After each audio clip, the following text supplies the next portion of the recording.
We are now below the deadline, the financial and diamond district. Here there are more diamonds by the square foot than any part of the world, including the Transvaal.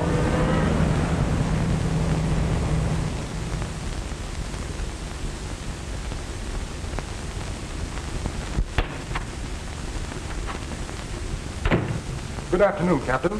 How are you, Peter? Oh, hello, Captain Simon. Hello, Molly. Mr. Abrams is expecting you.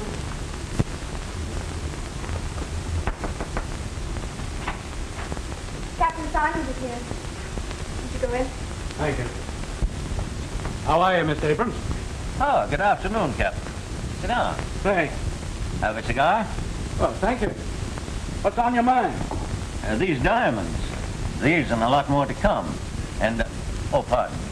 This is Mr. Everly, Captain Simon. Mr. Everly? I'm glad to know you, Captain. Mr. Everly and I are negotiating a very large consignment of diamonds, and we thought that you should be warned about it. A wise precaution. Are you collecting the consignment here? Yes, for my firm in Chicago. But they're not to be shipped for nearly a week. Well, don't worry. We've got a pretty good line on all the boys in town, and not one of them would dare to shove his nose below the deadline. I'll just tell my men to keep their eyes peeled, and if they do see anybody below the deadline that looks suspicious at all, to bring them in for questioning. Oh, by the way, where is your deadline now, Captain? Still Canal Street? Yes, and if any of them come south of that line, it'll be just too bad. Well, so long. Bye-bye.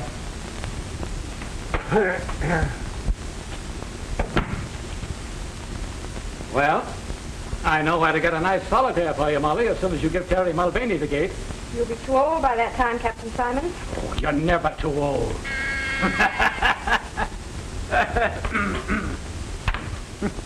Yes, sir. Good day, Captain. Goodbye, Peter.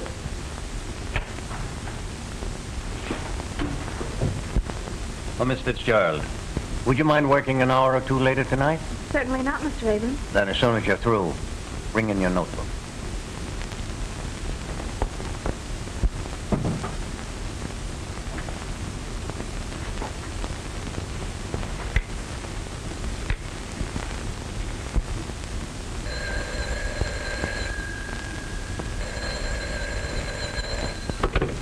Hello?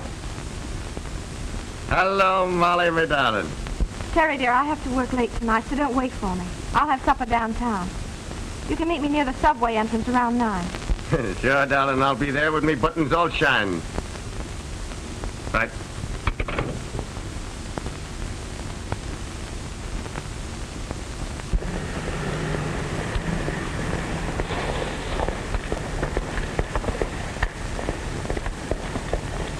Good evening, sister. How about a lift? Terry!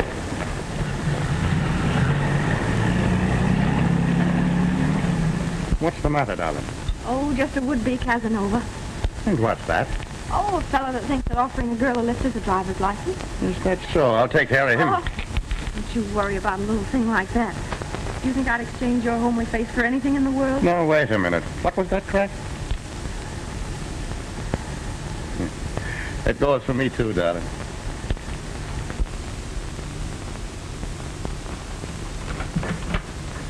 Hello, Annie, dear. Well, good evening, Miss Tiverton. How are you this evening? Why do people always think it's polite to ask silly questions? Well, look who's here. Have you had your supper? Yes, thank you. Glass of milk and a sandwich, I suppose, standing up at some lunch counter. Oh, well, this rush will soon be over, and then I'll have my evenings to myself again. Would you like some tea, Terry? Uh-huh. I'll go fix some. Are you still here? I thought it was time for you to be going home instead of coming here visiting. Well, I suppose it is a little late for elderly people, but Molly and me won't mind if you want to go to bed. If you expect me to resent that, you're wrong. Why on earth don't you sit down? You've been on your feet all day, haven't you? I tell you, that I have. The poor dogs. Every time I make them walk, they get sore. And when are you going to get this advancement you're after? Well, the exams are in June, and by July you'll see me a full-fledged detective. Then crime will automatically cease, I suppose. Oh, no, not immediately. You see, there's the honeymoon first. Terry Mulvaney, if you don't make Molly the happiest wife in the world, you'll have me to answer to. Won't be for the want of trying. Molly needs a rest. That man Abrams works her too hard. Don't know what people want with diamonds anyway. Useless things. And yet if they can't buy them, they steal them. Oh, no, not much chance these days. Rob. Half the crimes in the world are never solved. Well, here, let me hold it for you. Well, at last I found a use for a policeman. Oh, I don't know. Molly found one. Did you ever try it? Are you two still bickering? Let me help you. Well,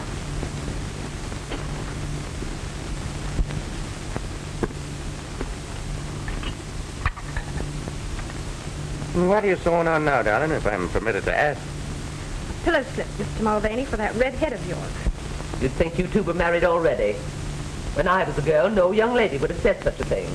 Did you faint too, or was it swoon? I think you'd better confine yourself to questions of more importance. You got your book, Terry? Oh, yes, sure.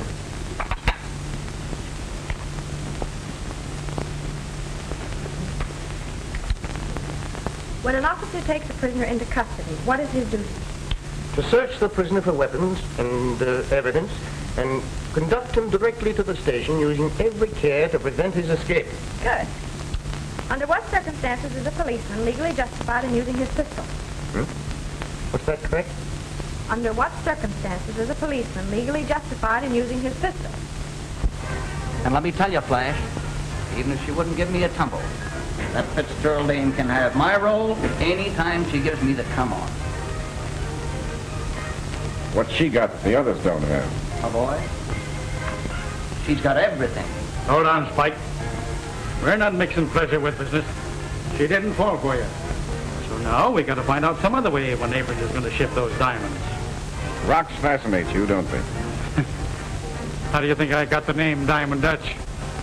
Chasing after fluffs? Maybe not. But I never saw you pass one up. Right.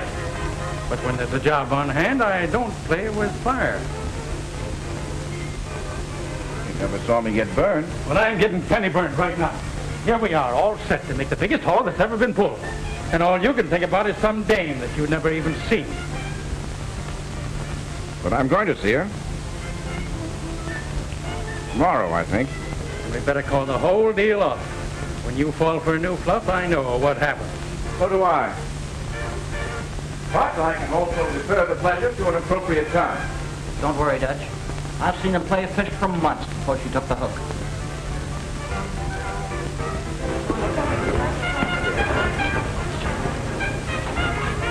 All right. But when does Abrams get in the balance of that consignment? That's all I want to know. Why pull this job a day too soon?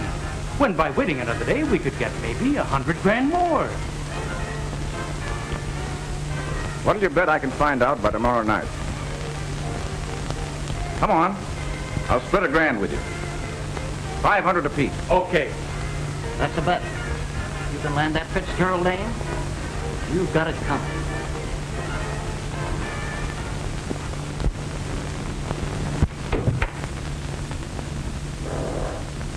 Mr. Ackroyd? Right, young lady. And you are Miss, Just Mr. Abrams' secretary. Can you wait a moment, please? With pleasure. I come to look for a diamond, and behold, I find the pearl. Careful. So many synthetic pearls on the market these days. Ah, but then I'm an excellent judge. Professional, I would think. On the contrary. Amateur in its literal sense. Mr. Abrams, Mr. Ackroyd to see you. Will you go in, please?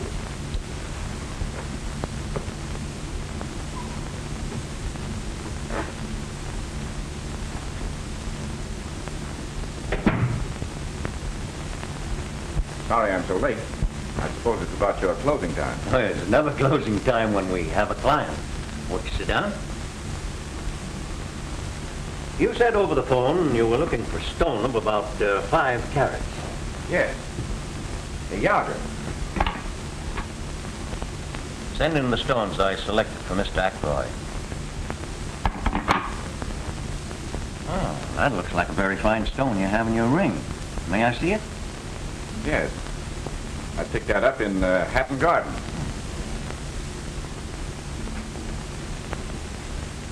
Fine. You know diamonds. It's perfect. Can you match it? Well, you can judge for yourself.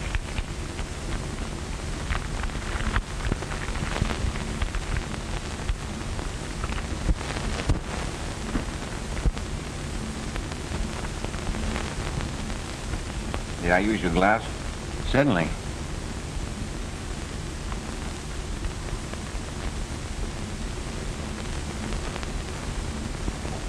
Aren't you going home, Molly? Doesn't look like it, does it? I had a date, too. Woman proposes, but business disposes. Well, I'll be glad to get home and dispose of that corned beef and cabbage that's waiting for me.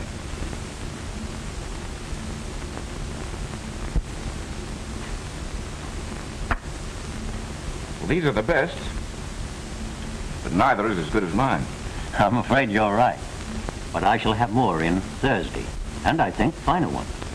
Would you call then? I'm not sure, but I think I could make it Friday. Well, I'm very sorry, but they'll be gone then. Tell you what I'll do. I'll give you 1,000 for that one.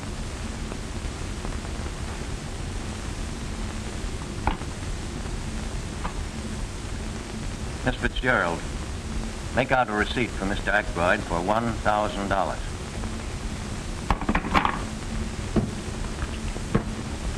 So that's that.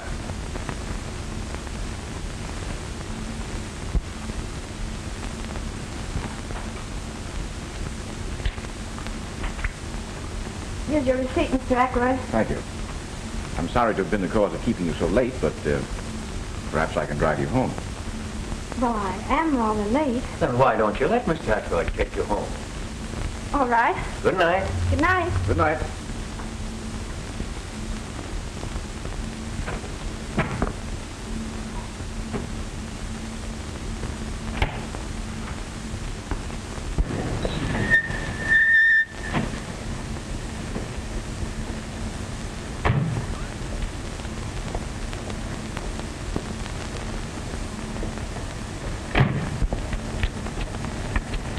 Thanks a lot. You see, I'm not so bad. Wouldn't you take me on approval for a while? Someone else? There's the proof. Hello, Terry. This is Mr. Ackroyd, Officer Mulvaney. Glad to know you indeed. And so you're the reason she was so anxious to get home. Meaning what? Well, you see, Mr. Abrams and I kept her a little late, and I offered to make amends. Oh, so you're a friend of Mr. Abrams. Well, that's different. Well, I'm afraid I don't follow. Terry thought you were another smart aleck, like the one that tried to pick me up the other night. Well, I might be sorely tempted, but I don't think I'd try. I seem to be a better judge of character than you are. Well, good night, Mr. Mulvaney. Good night, Miss Fitzgerald. Thanks again, Mr. Ackroyd. Don't mention it.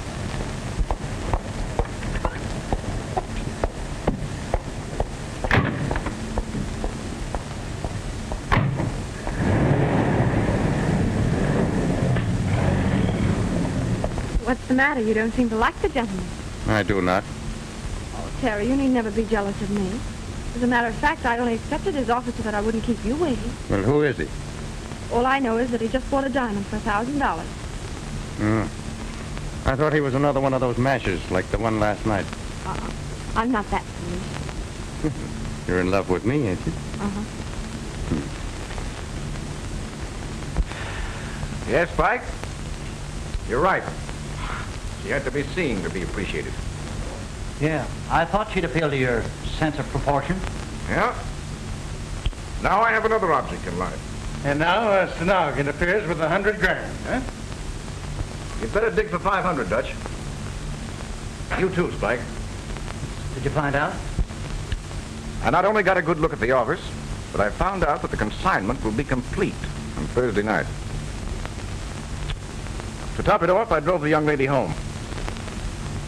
That wins the bet, I think, Dutch. You're a wonder, Flash. Yeah?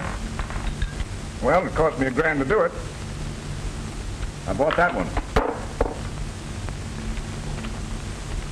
Only worth 800. Oh, I'll get most of it back. Take a look at the girl's writing, Spike. Could you imitate it? So she couldn't tell the difference herself. What's on your mind? She seems to prefer an Irish harness bull to me. And what, he says? Oh, so you're a friend of Mr. Abrams. Well, that's different. Begor, I'd like to push the ugly mug of him down his own throat. All right, forget it. We got to think about this job ahead of us. That's just what I'm doing, Dutch. When you're pulling a big job, it's always safer to have some goat to take the rap. Sure.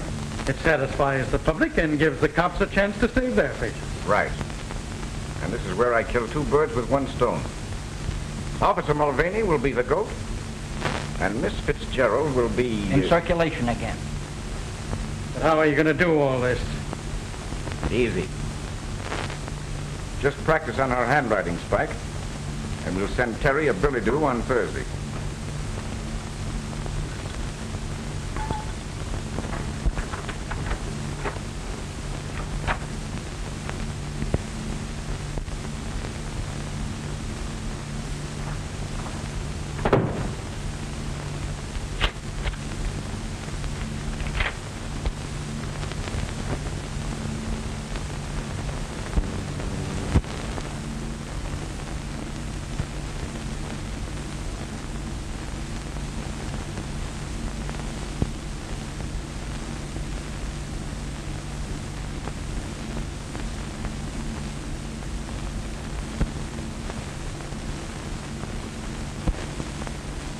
Sure glad I'm not on duty down here every night. It's too quiet.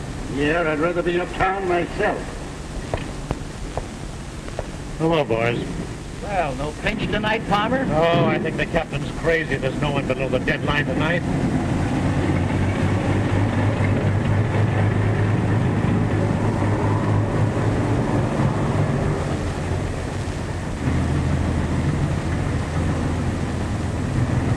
$5,000 worth that has to be towed in. Yeah, the best of them cracked up. Give me my old flivver. It's never let me down yet. Fetch wood. Better make the rounds again, boys.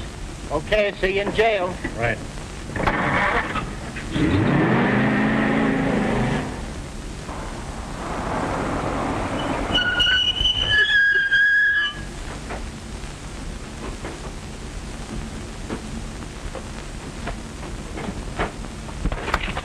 Okay, Flash.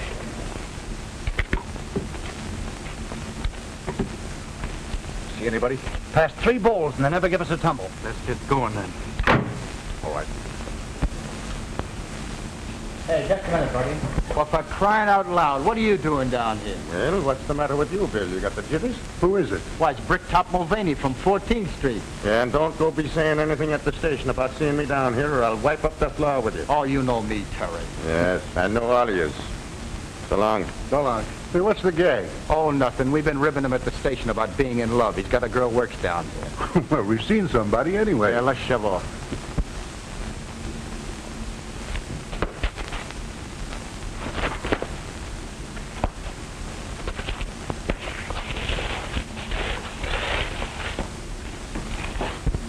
Number 47, Fishfield Necklace. Check. Number 3. Miss Fitzgerald, call the express company now. Number 54, tray of 15 brooches. Check. Number 4.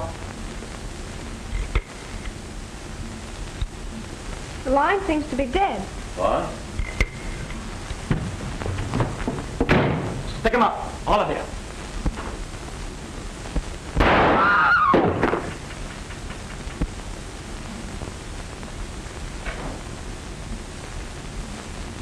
Good work, Terry. Terry. Shut up, and let that be a lesson to all of you. Keep your hat on your mug. You want that brick top to give you away? Now turn to the wall, all of you. Start now.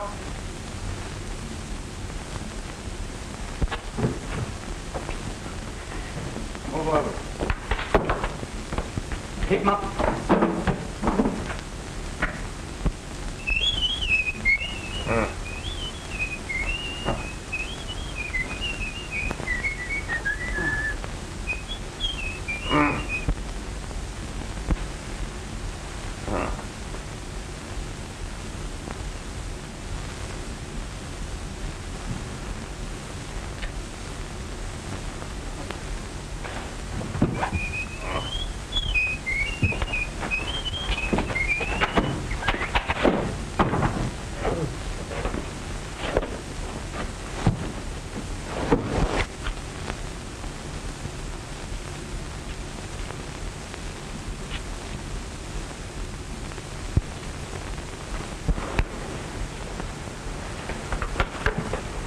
just the guys I'm looking for. Put him up.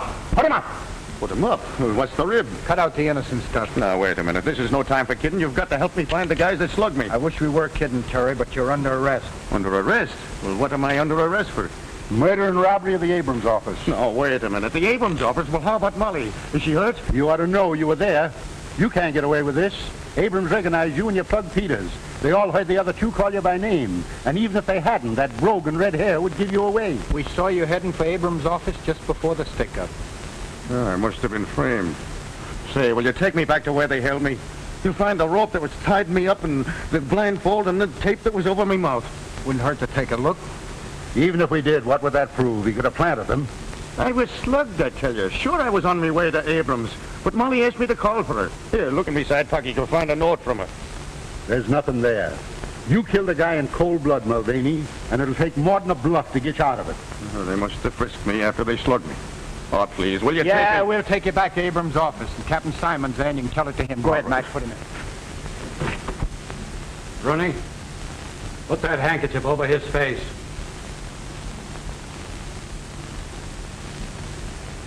Now, we've got you, Mulvaney. You might just as well confess.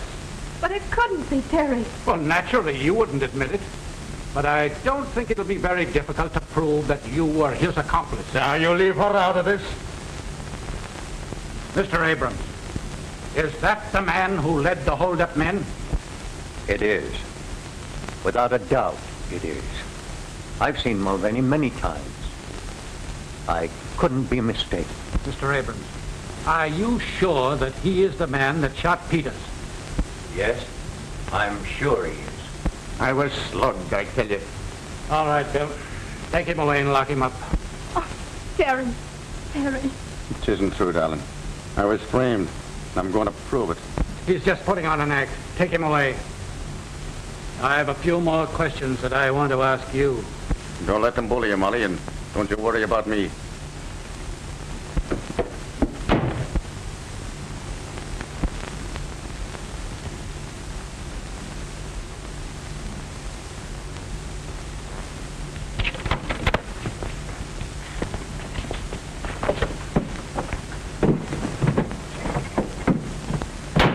I'm sorry, Bill, but I was framed and I can't prove it in jail.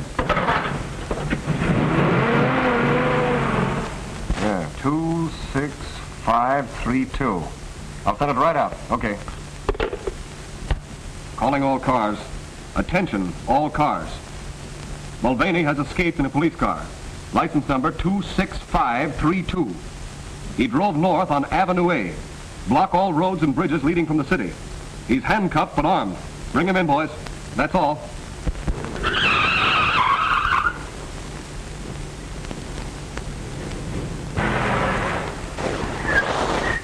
Yes, sir. What can I do for you? There's nothing to be scared of, buddy. You do what I tell you. I want you to cut these handcuffs off me. Yeah, but what'll they do to me for helping a prisoner escape? You're helping an innocent man, and you'll be glad of it one day. Come on, hurry up.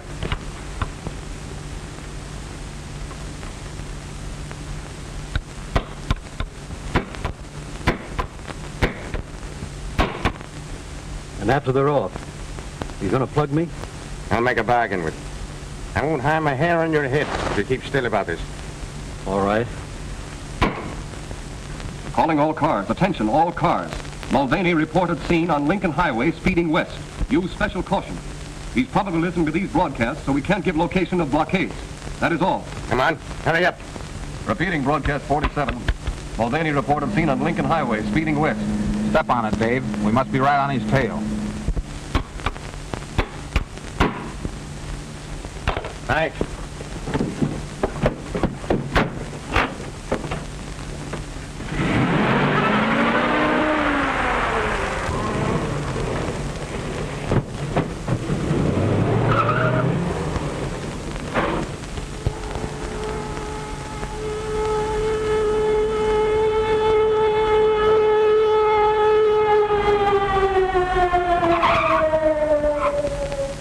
He just left. Mulvaney just left.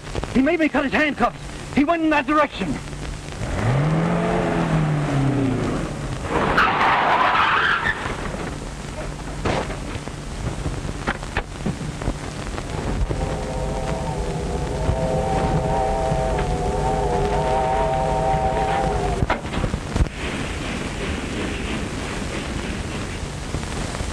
look at your time, people.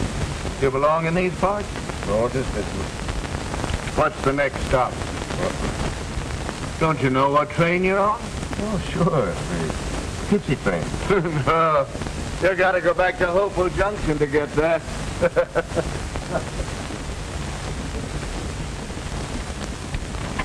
Where to, sir? Albany. 585. Change at Pine Plains and Chatham.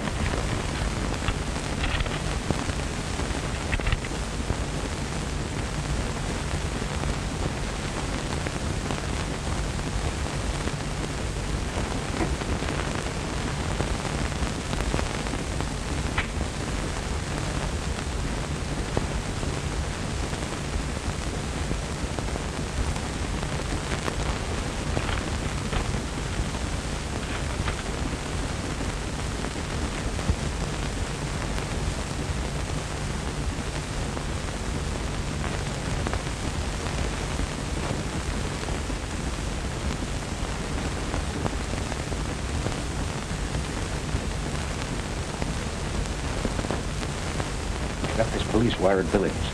The man in Section 9 answers the description exactly.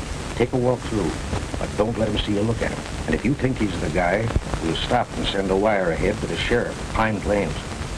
Right. Now look here, Mr. Fitzgerald. I'm not as interested in the capture of Mulvaney as our friend the detective is. But I'm an investigator for the insurance company, and my job is to get the diamonds back. Are you going to help me, or are you not?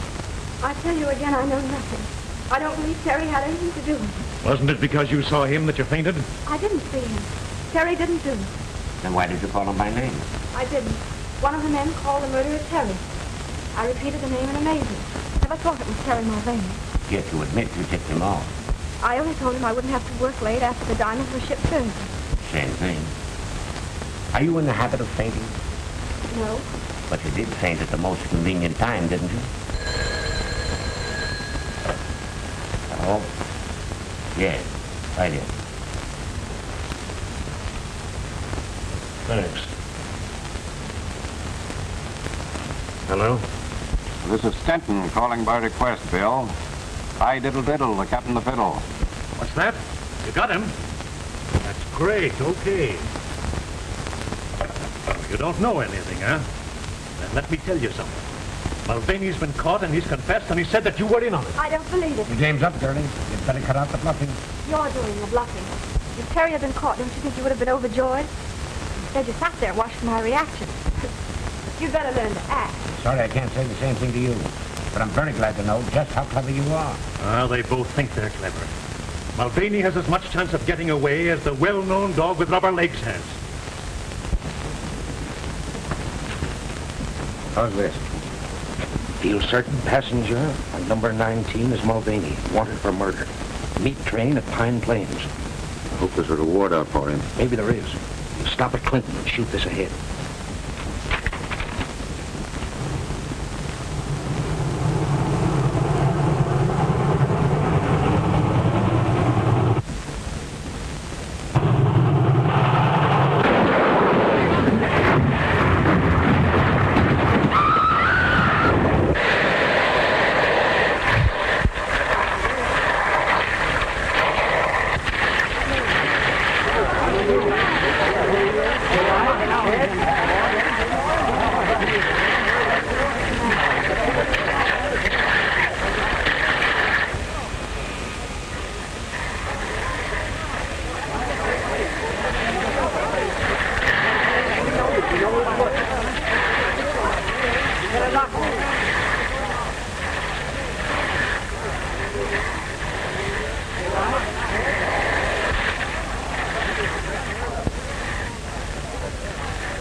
Here's another body, poor devil.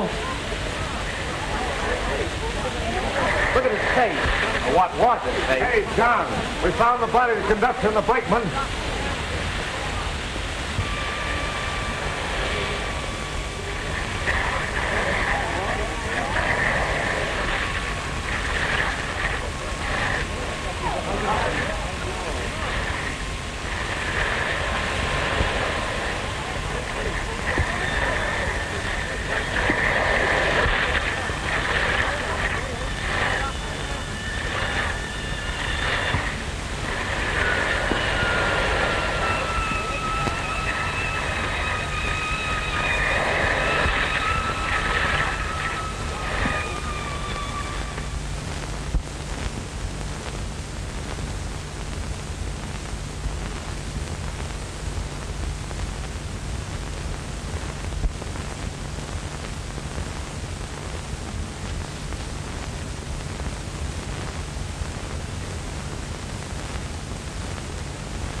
Well, who are you? And who asked you to come in? If I waited to be asked, I'd be on the outside most of the time. Oh, I see she's read the news. Are you one of the detectives? No such luck. Death did their work for them. I still have to find the diamond. Well, you won't find them here. And I hope you'll have the decency to respect the poor girl's grief. I have the decency, ma'am, but I haven't got the time. Perhaps she'll talk now, more than she did last night.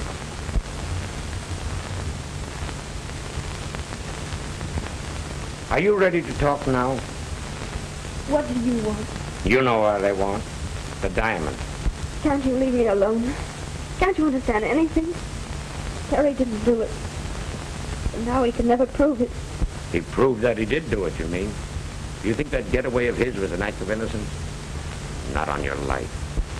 He was innocent, I tell you.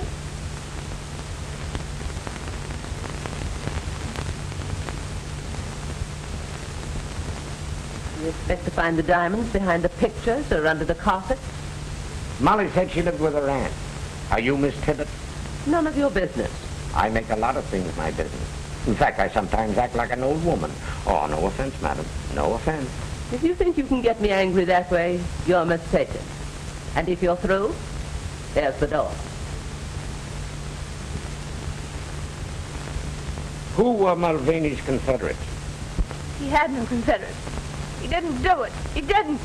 Come on now, Molly. Terry's dead. See those guys that let him down and get all the gravy, do you? I don't know what you mean. You know what I mean. Those fellas that framed him. That's why they called him by his name. You don't want to see them spit Jack while Terry ain't cold. Stop it. Don't you think I've suffered enough? Yes, he did. You who killed him. You with your false accusation.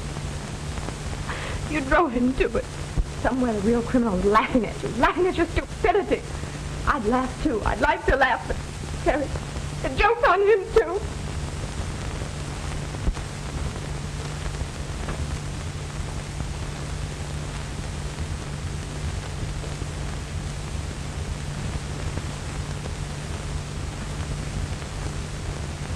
You think he can pull through? Oh, he'll be all right. I'll probably have to do a little plastic surgery on his face. Then you'll be in your element. Well, it's always interesting to try to improve upon nature. Wonder who the beggar is. There's no identification on him. Well, we'll find out soon. He'll recover consciousness now that I've removed the pressure.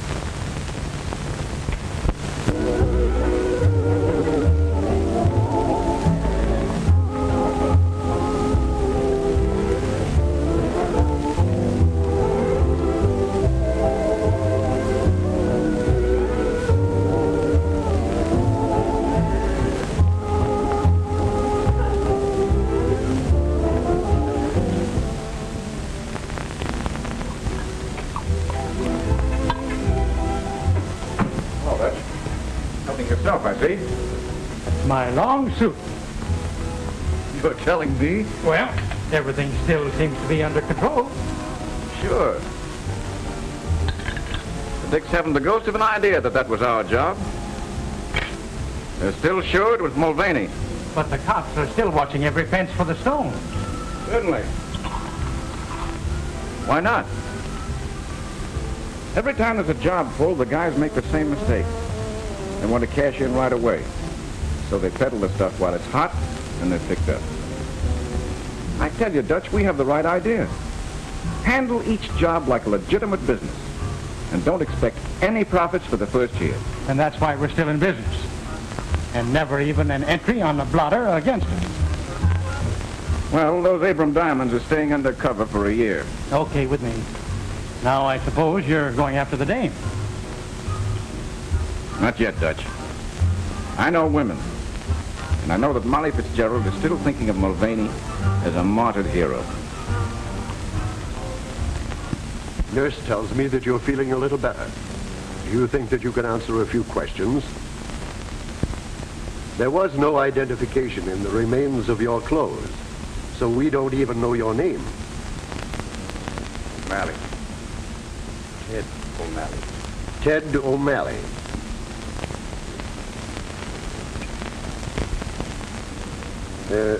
Have you any relatives or friends that we can notify? By the way, what kind of a nose did you have? I mean, I shall have to build up your nose from practically nothing. Couldn't you get me a photo to go by? I'm afraid he's a little too weak yet, Doctor. Oh, well, I'll give him a classical one.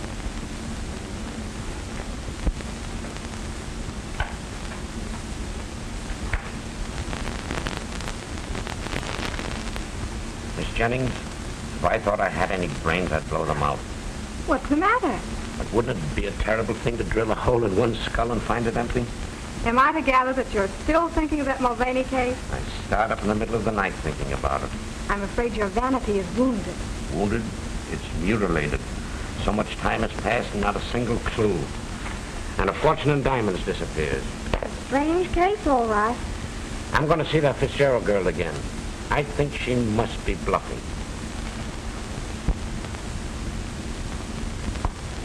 Where's your winter coat? Oh, I sold it. I won't need it. Well, this is your business, Molly. But I'd like to see anybody try to force me to leave town. You don't seem to understand, Annie. I'm branded as a thief. Nobody will give me a job here. Don't forget you'll always have a home here. Remember that. Oh, that must be the man for my trunk. I'm going to fix you a lunch to eat on the train. Looks like a Trout horse. May I come in? Why, certainly. I'm just leaving town. You mean for good? Yes. Oh, I didn't know it was as bad as that. I haven't seen Mr. Abrams again until today, and of course I learned that you were no longer there. I suppose you also learned that I was a thief. Do you remember that I prided myself on being a good judge of character? Yes, but I don't quite... May I sit down? Of course. I heard about the robbery at the time, but I had no idea that you were supposed to be implicated. I wasn't. You don't have to tell me. That's what I meant when I said I was a judge of character. Thank you. I also gather from Abrams that no one will employ you. What do you expect? Of course they won't. I will. What do you mean? I'm interested in the Alhambra, the restaurant and night spot on 50th. There is a vacancy for a day cashier. You mean you're offering me a job like that? I am. I have the courage of my convictions. How can I ever thank you? By reporting for work at 10 in the morning.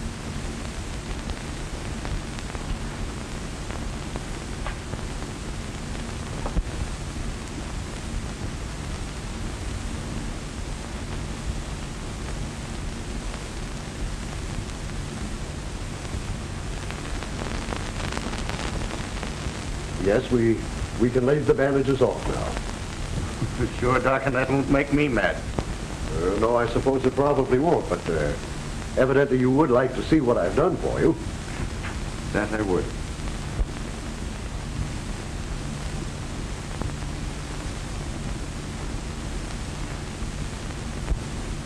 Well, O'Malley, how have I done?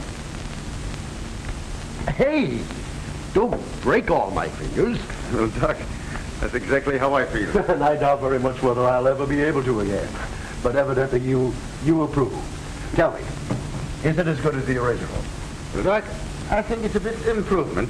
And if it wasn't for me head, I wouldn't even know myself. Well, you know, you really could die that and have a little joke with your friends. Huh? Oh, yes. It would be a joke, wouldn't it? Well, I'm really glad that you're pleased. And the railroad company will be, too. You'll probably let them down easier.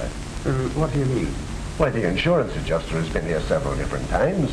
They offer to settle with you for $2,000 in cash and all your hospital bills. $2,000? Yes, and you won't have to go to court and give half of it away to some attorney. $2,000? Well, that would come in handy. Why, yes, of course it would. Incidentally, here's the check that the insurance adjuster left and also his form of a release. You can sign that if you care to. It's entirely up to you. Doc, I wonder if I could have that in cash. Why, I suppose so. Just endorse the check and I'm quite sure they'll cash it.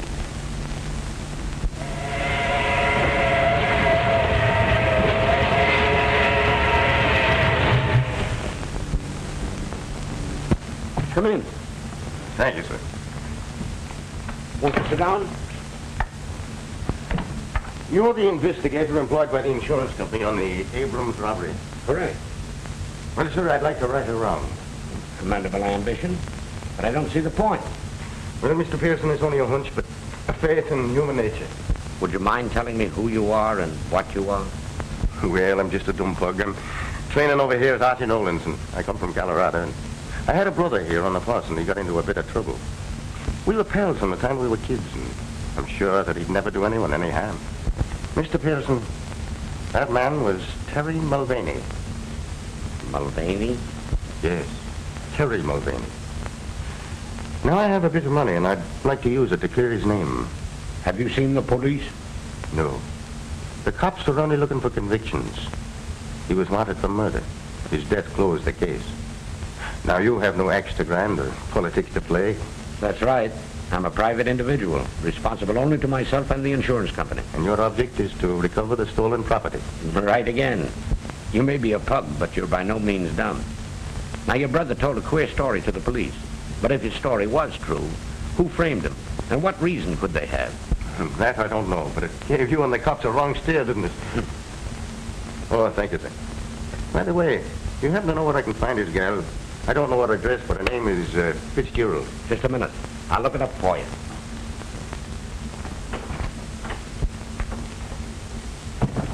Miss Jennings, get the Mulvaney file. Quick, the fingerprint ready.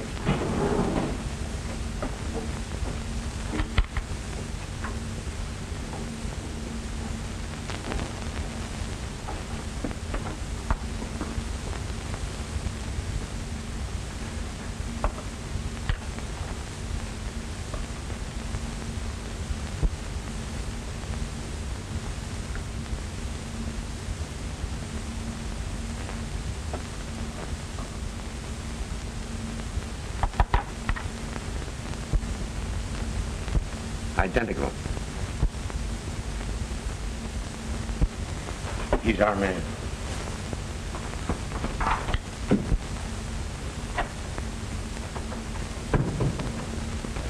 As long as you know the town, I'll show you over to Miss Fitzgerald. Oh, well, that's all right. Only be careful not to shock her. Remember, she thinks you're dead, Terry. How did you know? Because your yarn sounded phony. I watched you closely and decided that your hair might have been dyed. So I proceeded to get your fingerprints in my cigarette case, and they compared exactly with the ones found on the stolen police car. Did you think I wanted to be a detective? You're doing all right. We're going to work together on this case. I take it that's what you want. Why, that's more than I expected. Tell me, how did you work this substitution with the dead man? Well, I heard a couple of the wrecking crew say that his face was all gone, so when they went for the stretcher, I emptied my pockets into his. Quick thinking, my lad. Yeah, but I didn't think very long. When I come to, I was in the hospital, and the nurse was reading the newspapers to me. In other words, you woke up and found yourself dead. That's about it. Well, you've awakened to plenty of worry, and we've got to solve this case before the police get on to you. They won't ever get on to me, because I really have got a brother, Ed, in Colorado. Does Molly know that? Sure. Why? Then you got to remain Ed, even to her. Oh, I could never fool Molly. The doctor didn't change me that much. Well, you must try. You know, brothers sometimes look very much alike. Well, I want Molly to know that I ain't dead. All right. Tell her Terry escaped to your place in Colorado, and you came east to clear up the case. Well, couldn't I? No, you can't take that chance with Molly. She might give you away by word or look. And at a time like this, that'd be too much of a risk. So, come on. You're a hard man.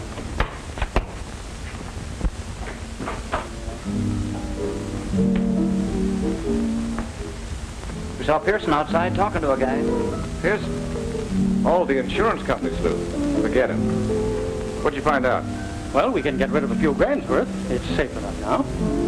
You don't think Pearson means anything? Not a thing. He used to park on Molly's trail, but he's given that up. And I still claim you shouldn't have given that dame a job here. Why? Well, Fluffs have brought down bigger guys than you, Fred. Oh, forget it. Pour yourself a drink.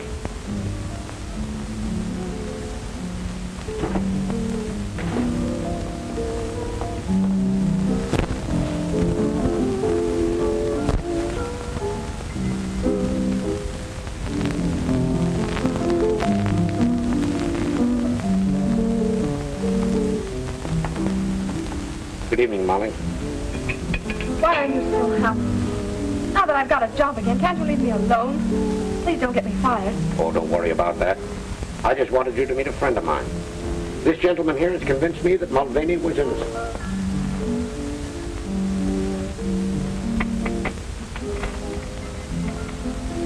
Terry. No, Ed. Harry told you about me, didn't he? Would you mind if we sat down? Of course not.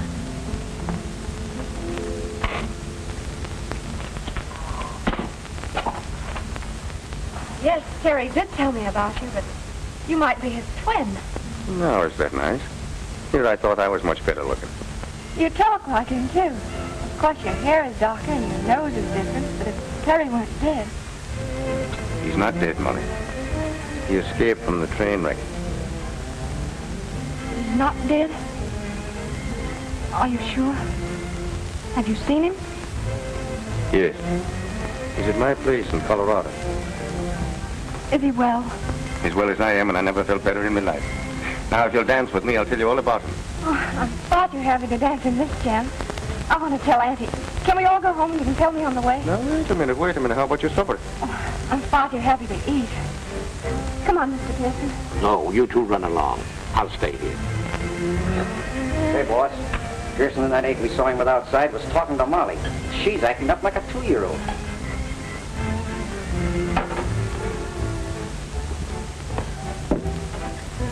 Now, don't you get scared the next time you see me. Good night, Ed. And you be careful. Careful of what? Oh, you know, a nice young fellow and a pretty girl and a romantic moon. Must I tell you the rest of that? Come on, Mr. Mulvaney.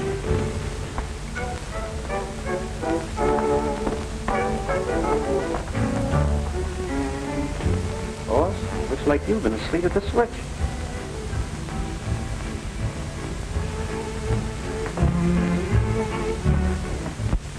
If it hadn't been for Mr. Ackroyd's kindness, I'd still be out of work. Isn't that right? That's right. Now, look. If it's some money that you're needing, No, I couldn't think of it. I'm doing nicely now. Young man, your heart's in the right place, but I can't say the same for your brain. I've married. Now, wait a minute. Maybe Miss Tibbet is right. I'm always right. I objected to your brother as a policeman, but no young man in his senses would ever take up prize fighting as a profession. Look now. How about Gene Tunney? He seems to have done all right for himself. As soon as he got any sense, he quit. Just the same, I want you to know that you brought more happiness into this house than's been here for many a day. I like you. Thanks. You know, that goes for the both of us, and if I wasn't in love already, I'd be asking you to marry me. Oh, go along with you. You're just another Terry yourself. Good night, and God bless you.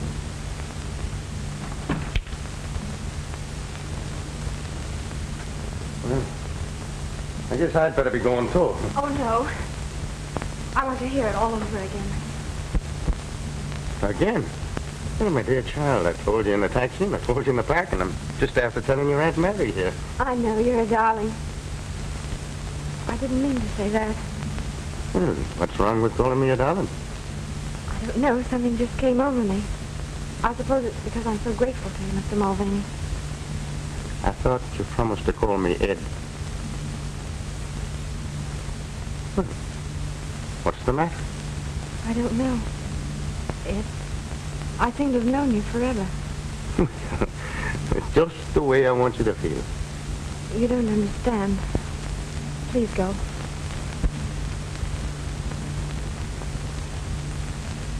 I'm sorry. Will you forgive me? For what? I was going anyway. I suppose you think I'm crazy. I feel crazy. After all these months of anxiety, you suddenly appear and sweep it all away. I want you to know how happy you've made me. And how grateful I am to you.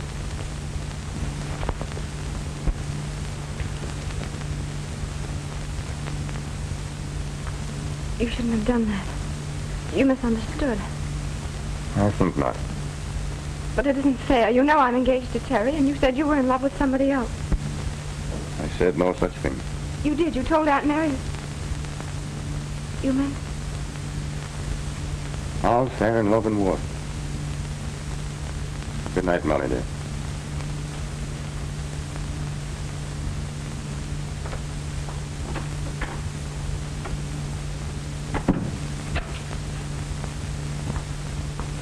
gun. Oh, Aunt Mary, what'll I do? What's the matter, Molly? Oh, I knew it's terrible, but the boy, the mannerism. I felt sure Sure of what? he was Terry. Oh, don't be crazy. They're almost dead ringers, it's true. But Terry wouldn't dare show his face around here. There.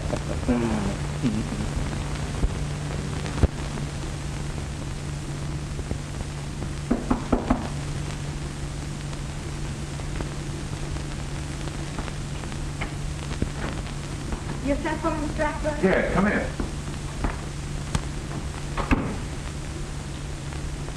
Sit down, Molly. Want to have a talk with you. Cigarette? No, thank you. You have a good time last night? Yes, I heard some splendid news. Why do you ask? Well, I happened to see you go out with, Mr. Mulvaney? Mulvaney. Yes, he's a pugilist. Oh, a fighter, eh? Well, I never heard of him. He's Terry's brother from Colorado. He's training with Artie Nolan now. So if it isn't one Mulvaney, it's another. Why do you say that? Look, I've been pretty nice to you, haven't I? I've left you alone and never bothered you. Waiting until you got that crook Mulvaney out of your mind. Now, don't interrupt. I'll do the talking. I wasn't going to say anything until you got rid of the blues. And now, when I see you're happy for the first time, it's with another guy. Don't I deserve a better deal than that? I'm sorry, I'd no idea you felt that way. Listen, you're not as dumb as that. Why do you think I gave you a job here when everybody else thought you were a crook? Mr. Pearson doesn't think so now. Listen, Molly. The cops have been on this case for months now, and there aren't any clues. If you think that he'll ever be proved innocent, you've got another thing coming. Even if he were, what's the matter with me? Don't you think I'm a better catch than an Irish harness bull with a brogue as thick as a shillelagh? Now, me darling, it's time you got wise to yourself and started being nice to the fine gentleman that's been nice to you. Wait a minute. Sorry, Flash. Well, I shall appeal to your reason at a more convenient time.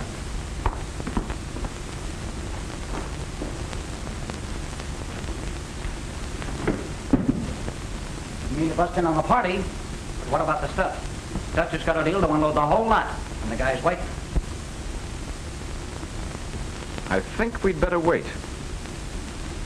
Molly was just telling me that Pearson is off the Mulvaney angle. What do you mean, off the Mulvaney angle? That's what I want to find out.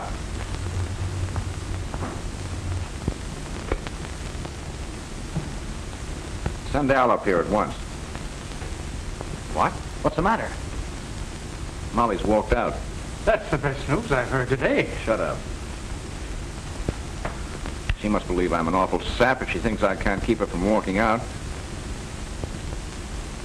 Well, maybe it'll be more fun this way. Okay, Oscar. Keep Molly's job open. Want me, boss? Yes, Al. You used to hang around Artie Nolan's, didn't you? Sure, that's how I learned to use my mitts.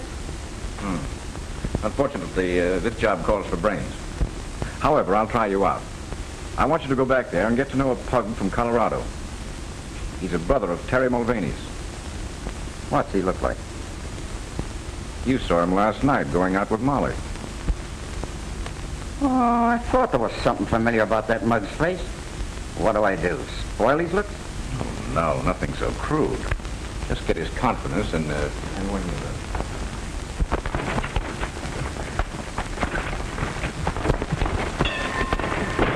All right, Ed, you're shaping up fine. Now, let's call it a day. Thanks, Artie.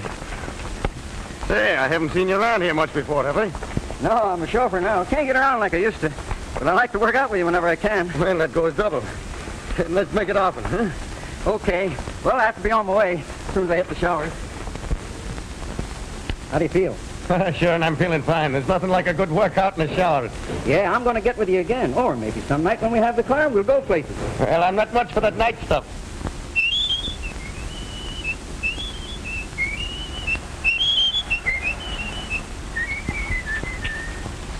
Say, Al, who is it you work for? Flash Ackroyd, the guy that owns the Alhambra. Oh, that's funny. I met a gal that works there. She used to be engaged to my brother. And boy, did I fall for her. What's her name? Molly Fitzgerald. You mean she used to work there? Well, what's the matter? Was she fired? She walked out. Didn't you know? Well, I haven't seen her today.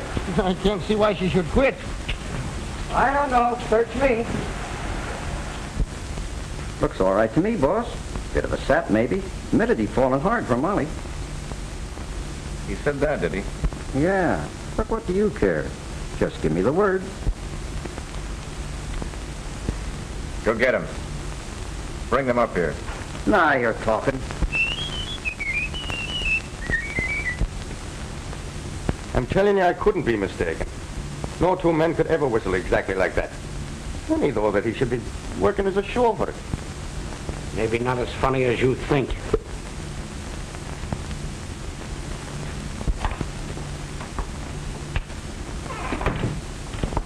I just got your message, Ed. Oh, you're not mad at me after all, eh? I mean, for... Excuse me?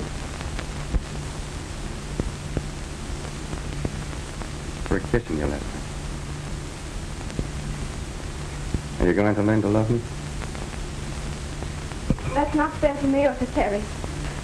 I told you before that all's fair in love and war. Repeating it doesn't make it so.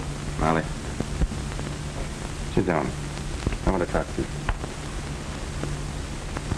You know, from the first minute I walked into that place last night and laid eyes on you, the heart within me stopped. And then it started to pound like a trip hammer. And that sounds something like love, doesn't it? Not necessarily. It could be indigestion. Once a snooper, always a snooper.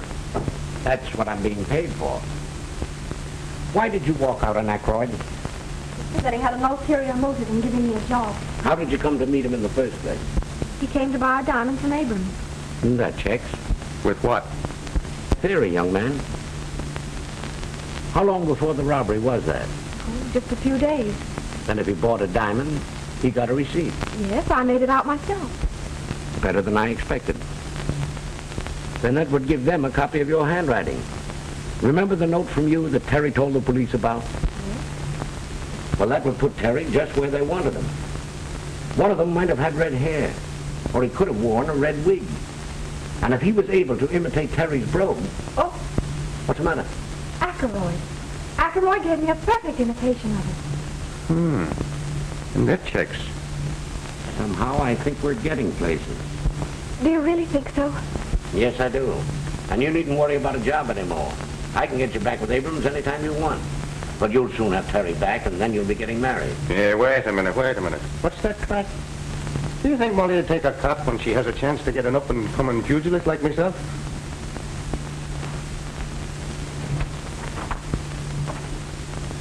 Oh, maybe I shouldn't have said that. The poor kid, she don't know whether it's Terry or Ed she loves. Leave it to me.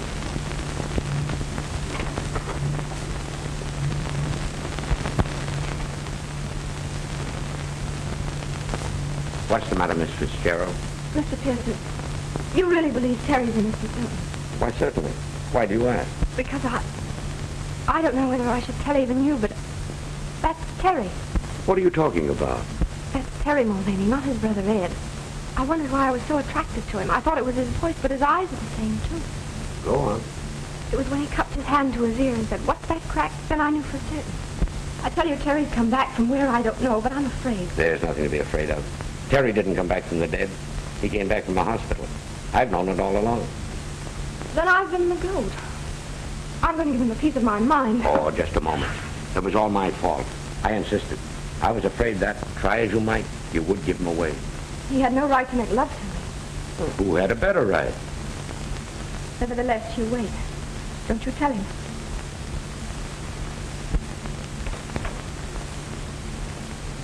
Run along, you two. I've got to get down to police headquarters. Will you see me home, Ed? Will I? In a taxi through the park.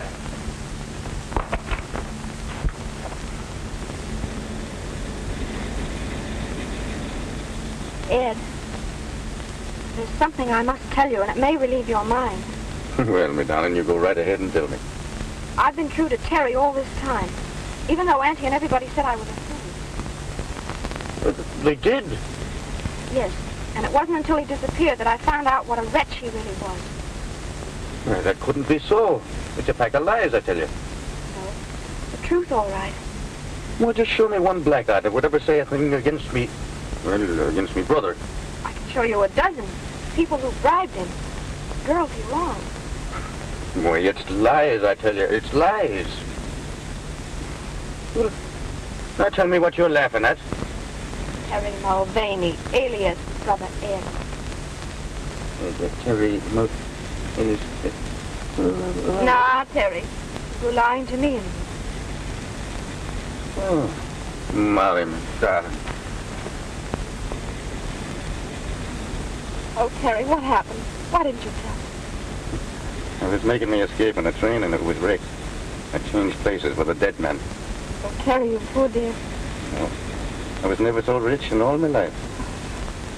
You must think I'm terrible. But it was mean of you not to tell me. Mr. Pearson wouldn't let me. Yes, I know. He told me.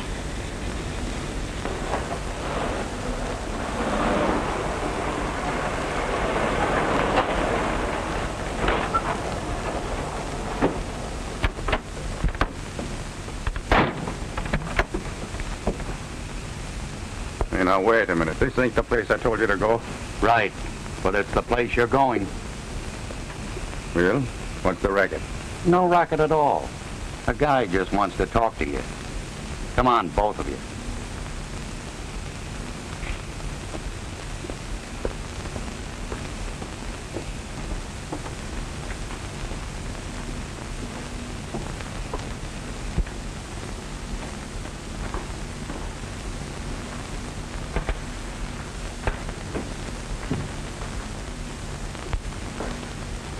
So here you are.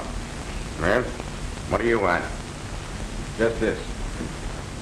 I don't stand for anybody muscling in on my territory. Meaning Miss Fitzgerald? You guessed it, Mulvaney. You flatter yourself, don't you? My advice to you is to get out of town tonight.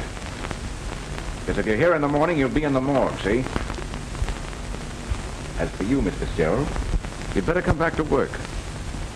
If you don't, there'll be a shortage discovered in your accounts.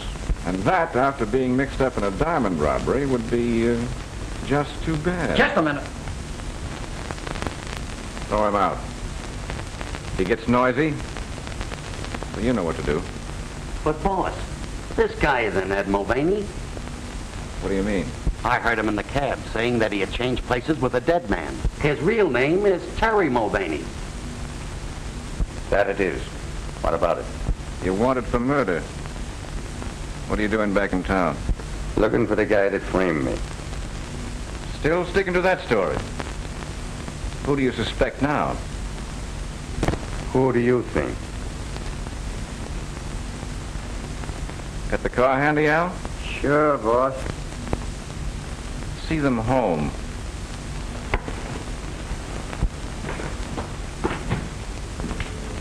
That guy knows more than he was telling. Pearson must be onto something. I knew that dame would snag us sooner or later. Who's snagged? Maybe they don't know a thing. I'm just not taking any chances. The alley's full of cops.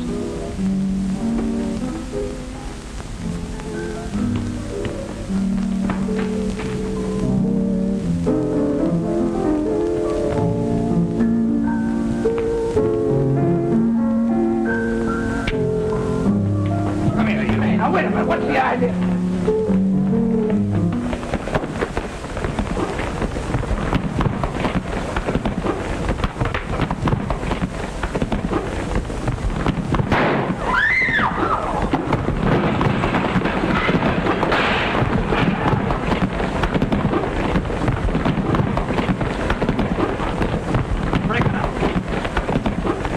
Are you all right, Terry? Why, sure he's all right. What do you think I've been training at Artie Nolan's for?